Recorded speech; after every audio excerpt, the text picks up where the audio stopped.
RAB ১৩ রংপুরের আভিযানিক টিমের কাছে তথ্য আসে বিক্রির উদ্দেশ্যে বিপুল পরিমাণ নেশাজাতীয় মাদক গাঁজা লুকিয়ে রাখা হয়েছে ফসলি জমিতে।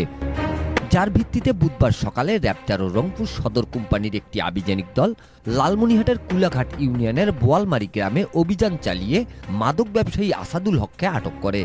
পরে তার দেওয়া তথ্যের ভিত্তিতে বাড়ির পাশে ফসলি জমিতে মাটি খুঁড়ে উদ্ধার করা হয় ৫৭ কেজি ১০০ গ্রাম গাঁজা। এই সময় বোয়ালমারি গ্রামের লালচানের ছেলে আসাদুল হককে গ্রেপ্তার করা হয়।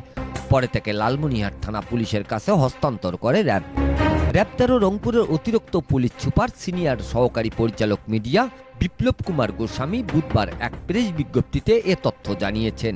বিজ্ঞপ্তিতে আরও জানানো হয়, আটক আসাদুলের নামে একাধিক মাদক মামলা রয়েছে এবং আসাদুল অবৈধভাবে মাদকদ্রব্য গাঁজা ক্রয় করে অভিনব কৌশল অবলম্বন করে মাদক পরিবহন ও মাদক ব্যবসা পরিচালনা করে আসছে। Mizanur Rahman, DRS news.